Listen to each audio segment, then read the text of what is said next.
It was Catholic against Protestant, dynasty against dynasty, people against people in the age of the Reformation. Civil war, foreign war, engulfed nearly every power in Europe until the interests of the state triumphed over the interests of faith. The wars of religion, this time on the Western tradition.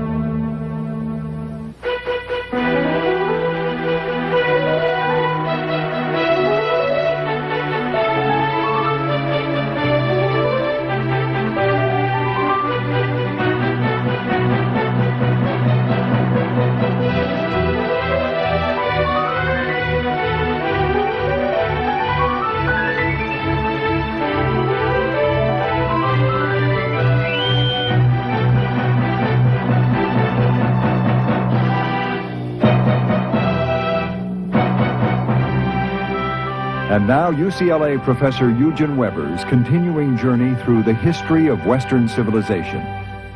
Edward Gibbon, the great English historian who died 200 years ago, called history the register of the crimes, follies, and misfortunes of mankind. Now, of all of these, the 16th and 17th centuries gathered a especially rich harvest.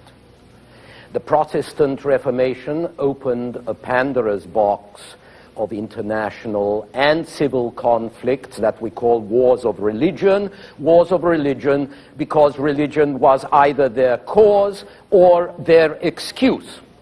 Central and Northern Europe, England and Scotland and France, all of them found themselves involved in wars with one another or else in internal struggles with Protestant against Catholic, Catholic against Protestant, sometimes Protestant against Protestant and Catholic against Catholic. Behind the religious issue, however, there stood other crucial interests. Rival dynasties, like those that ruled in France or Spain, rival social orders, peasants against lords in Germany, cities against their overlords in the Netherlands, princes against the emperor in Germany, nobles against the crown in England, in France. But these political struggles were more fierce because the opposition of faiths introduced a complicating factor. Few men can be crueler than would-be martyrs who have escaped the executioner's axe. By the 1530s, the cantons of Switzerland had fought a bloody civil war and settled into a division between Protestant and Catholic cantons, which still endures today. And in 1555, the German states ended an entire generation of religious conflict by signing the Peace of Augsburg.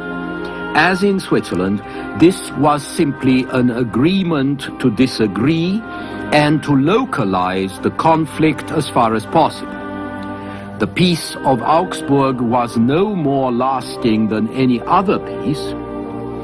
It kept a sort of truce for half a century, but its importance lay in the formula on which it was based. Cuius regio eius religio, the religion of the ruler shall be the religion of his subjects. So unity in religion had become an element in the unity of the state. Everybody in one state must belong to the same church or get out. And this replaced the universal Christian church of the Middle Ages with a model of national conformity and international diversity. But just as Central Europe got a breathing space, Western Europe began to get into trouble. In England in 1535, King Henry VIII broke with Rome because he wanted a divorce from his wife who hadn't produced a male heir. But the Pope wouldn't approve the divorce, so in the Reformation settlement, Henry set up his own national church, the Church of England. He became the first sovereign prince to take over the Roman Church, subject it openly and totally to the state, and use its property to strengthen the crown and the crown's supporters. This Reformation settlement remained uncertain for 150 years, and it contributed to a lot of insecurity in England. But Henry's second daughter, Queen Elizabeth I, who was crowned in 1558, helped to stabilize the situation by introducing a new idea: tolerance in return for payment. You were allowed to worship in your own way, but you had to do it in private, and you had to pay for it, because it was a privilege to be different from everybody else. Elizabeth and her successors didn't really trust the Catholics, not because they had a different faith, but because their faith made some of them function as a fifth column of England's Catholic enemies, especially Spain. So Elizabeth kept her eye on them, and she fined them, but she also gave up the attempt to secure uniformity by force, and she made a virtue from necessity, or at least a profit. Meanwhile, trouble was brewing in France and in the Netherlands.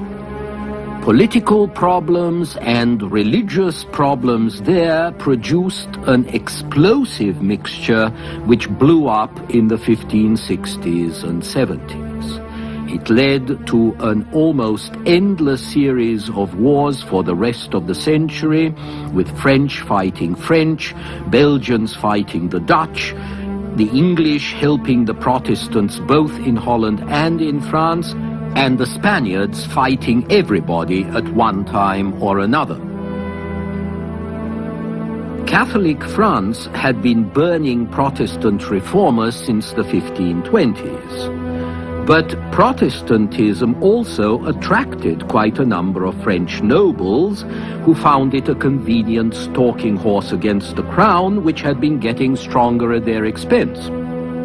French Protestants were called Huguenots, from the German term for confederates, and politically they often represented a feudal reaction against the encroaching, centralized state. But Catholicism was popular in France, and the Catholic party had the advantage of Spanish subsidies, so the Civil War dragged on, marked by small battles and big massacres. The most famous massacre took place on St. Bartholomew's Night in August 1572, and on the following day, killing several thousand Protestants in Paris and the provinces. The Pope, when he heard the news, ordered a Te Deum, a hymn of praise, and declared that the massacre pleased him more than 50 victories against the Turks. Philip II of Spain also rejoiced. It said that this was the only time in his life when he laughed. Not all the power of Philip, however, could prevent the Protestants of the Netherlands from freeing themselves from Spanish Catholic rule. Under the leadership of William of Orange, they separated from the southern Belgian provinces, which remained Catholic, and set up a new free state called the United Provinces, also known as Holland, from the name of the biggest and richest of these provinces. Having lost a good chunk of the Netherlands, Philip now tried to find compensation by winning greater influence in France, perhaps by getting control of France as the protector of the Catholic party there. But with all the help he gave the French Catholics, Philip could not prevent a Huguenot prince from succeeding to the French throne, Henry of Bourbon, Prince of Béarn in the Pyrenees, who was next in line of succession. There was more civil war in France, and it devastated the country. It came to an end only when Henry decided to become a Catholic, declaring that Paris was worth a mass. Conversion seemed to be the only way to secure unity for France and to get the crown for himself, and it worked.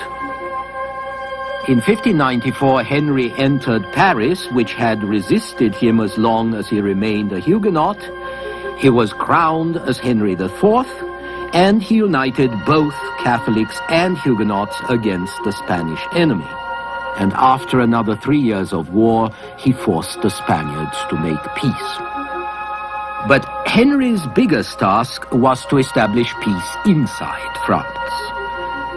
On the same day that the peace with Spain was signed, May 2nd, 1598, he promulgated the famous Edict of Nantes, named after the city where it was signed. This was to serve as the base of religious peace in France until Louis XIV revoked it about a century later.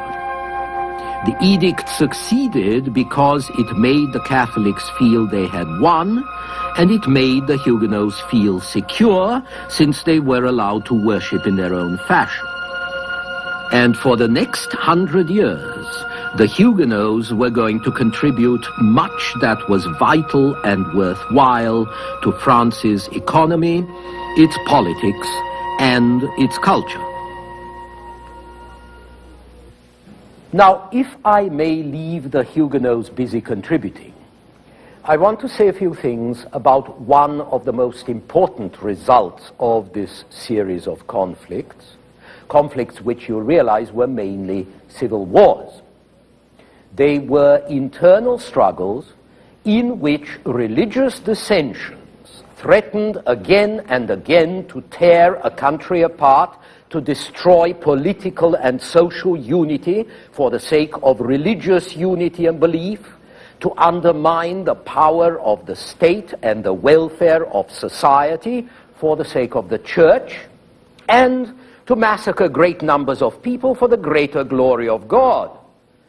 Not surprisingly, there was a reaction to this bloody waste, a reaction most clearly reflected in the appearance of a point of view, eventually of a group of men, known as the politiques. And politiques is a term that I might best define as sagacious, prudent men interested in government that works. And the rise and the influence of the politiques towards the end of the 16th century was really the most notable sign of the times.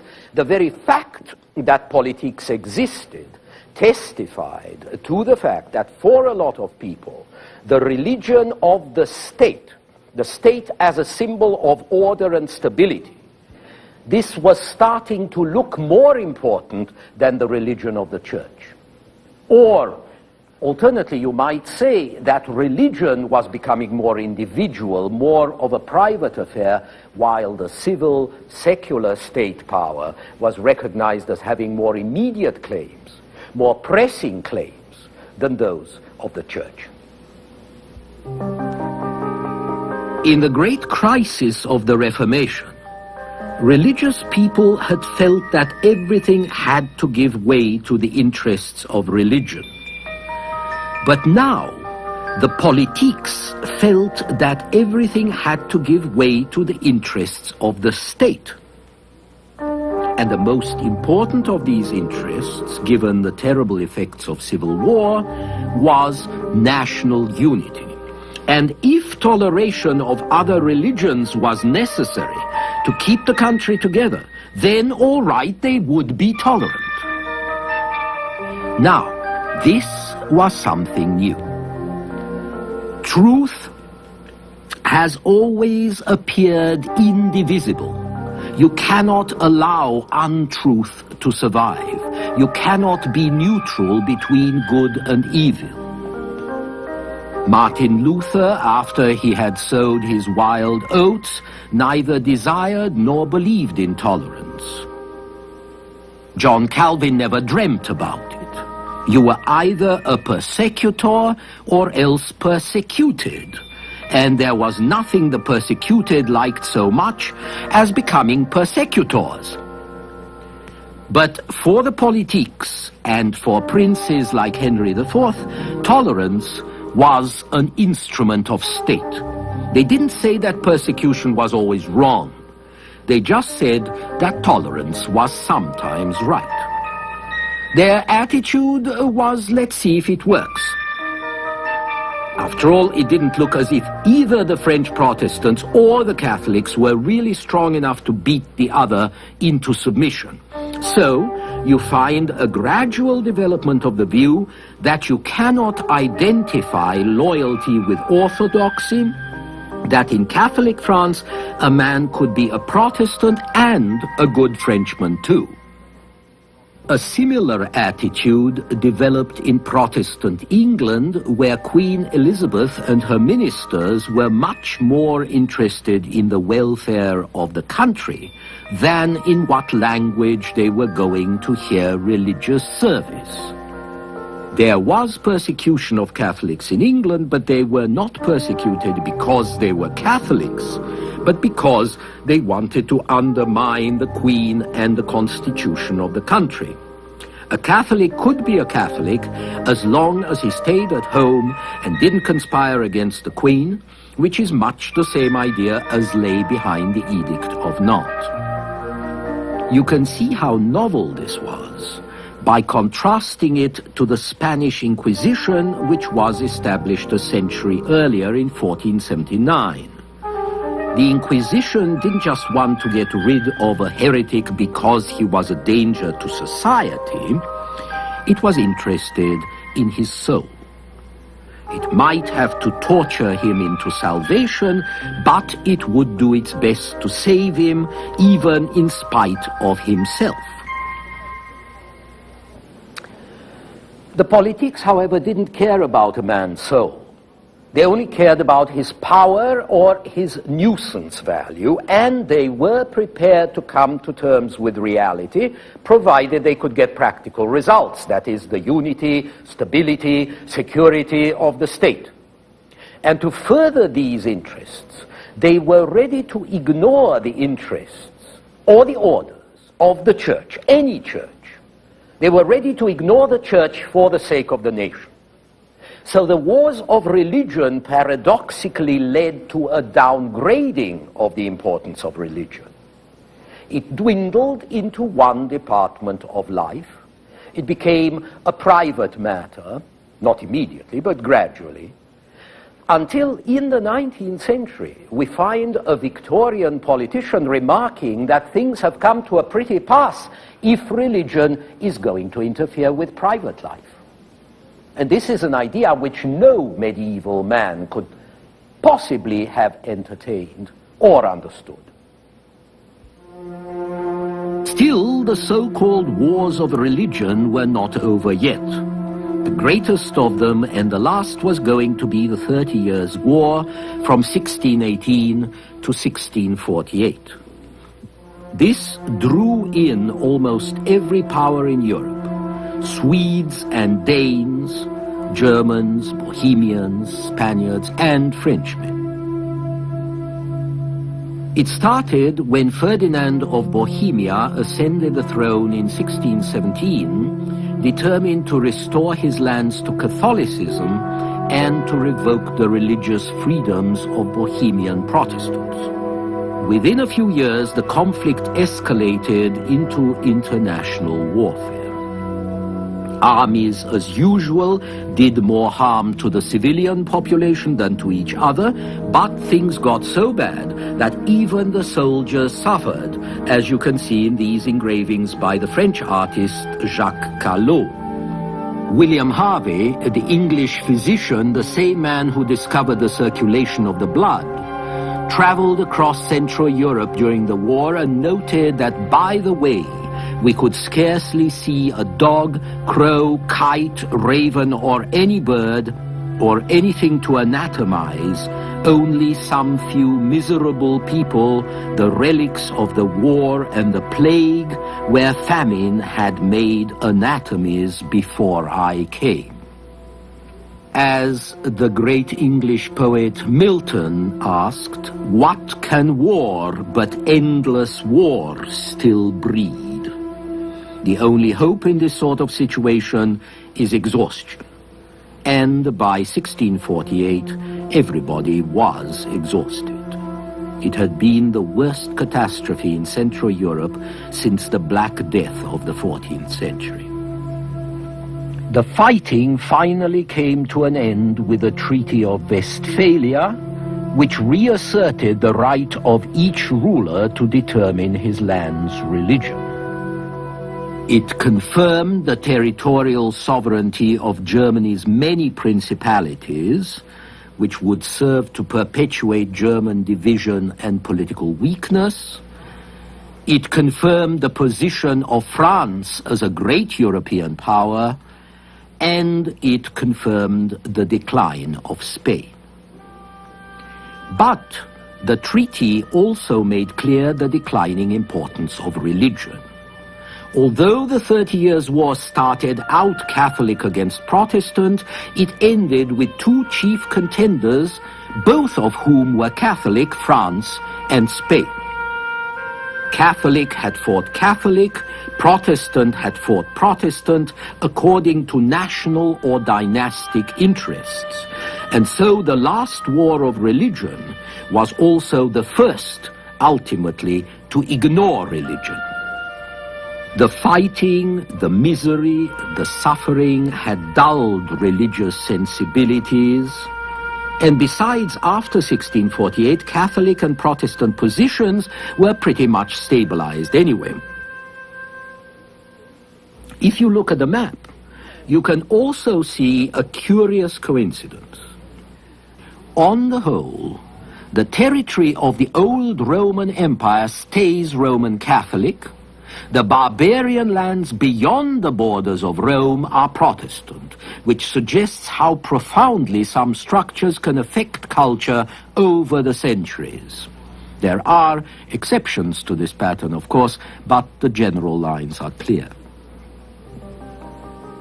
Equally clear to contemporaries was the fact that the great mass of people would eventually accept whatever was given or imposed by their rulers, including religion. They might rebel at times, but it was usually about bread or taxes, not higher principles. Material reality and their precarious existence weigh too heavily upon them. Their horizons were narrow, their submission traditional, and this worked in favor of the established authority, whatever its creed or its political color. The people were there to be used and manipulated by a tiny political class and would remain so for a very long time. In a later program, we shall see the further evolution of established authority into the absolute monarchies of the 17th century. But even as the dynastic states were coming into their own, a greater novelty was taking shape: the republican patriotism of the United Provinces of Holland, which had cast off Spanish rule. So from this point on, patriotism did not have to identify with a dynasty. It could identify with a free community that described itself as a res publica, which literally means the common thing, or the common good, or as the English called it, the Commonwealth. The Dutch set up the first modern Commonwealth in the 16th century, and the English tried to imitate them in the 17th century. And these fragile models, founded on the ideal of citizen freedom and citizen wealth, or wealth being, were particularly important for the Western tradition because they foretold the republics of the 18th and 19th centuries, including our own republic.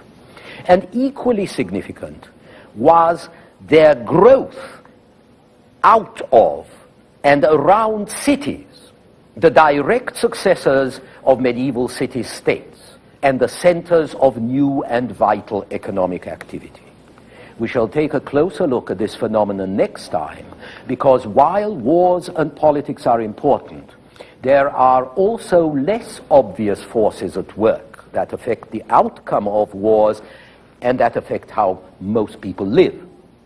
And these are economic forces whose base in the modern world is in urban society, as we shall see in our next program, when we leave the path of armies and princes and follow the path of money instead.